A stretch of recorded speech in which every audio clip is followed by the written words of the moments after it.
welcome back to We Be Kids again. My name's Danny, I'm one of the founders at We Be Kids and I'm a storyteller, and I've come up to the woods on this beautiful summer's evening to share a story with you. As you can see behind, the sun is setting, casting this beautiful light across the woods. It's a lovely night to be in the woods and I'm glad you could join me. Now this story that I'm going to tell you is an old folk tale all the way from Wales, and it's traced back to being told as far back as the late 1800s. And this folk tale is called The Heron, the Weasel and the Bramble. Now some of you may know the heron, the weasel and the bramble. You may have seen them in certain places doing certain things.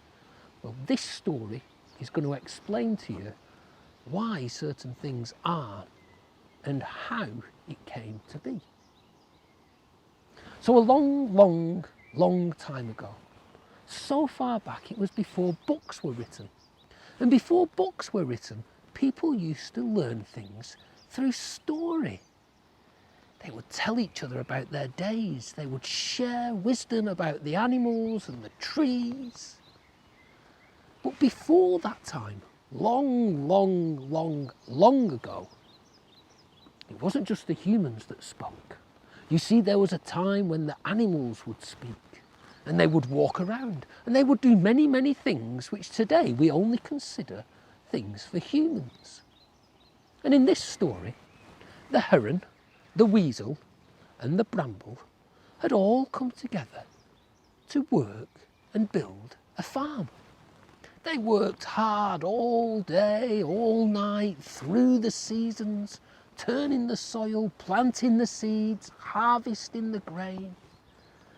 They worked so hard and they were so successful that after 2 years they cashed in all of their crop, and together they shared their gold pieces out equally.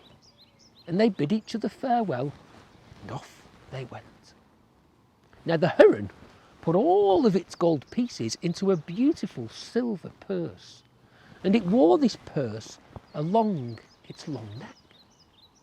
And as it flew off and said goodbye, it flew over a great lake.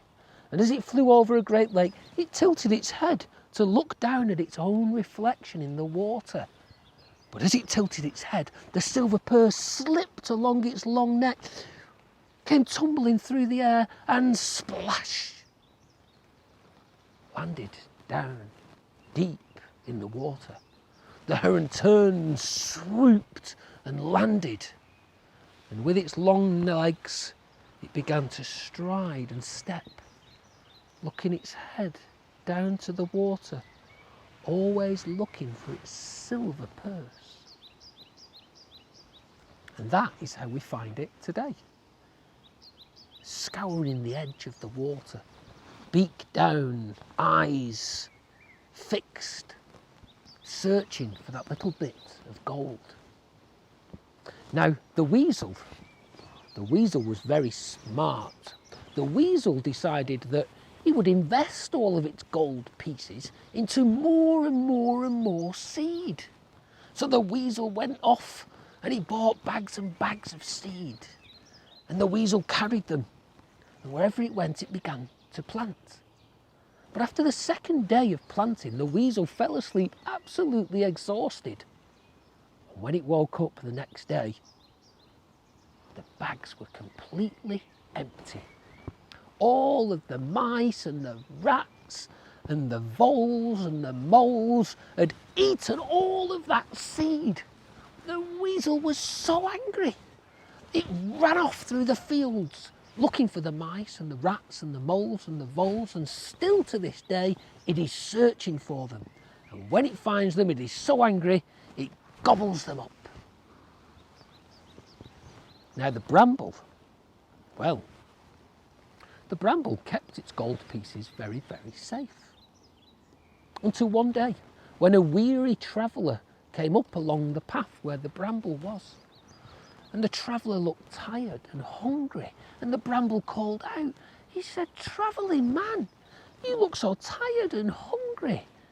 The man said, "I haven't eaten or drank for days and days." I don't have any money to buy any food or water. And the bramble said, well, do not worry, because I have all these gold pieces and I'm willing to lend them to you.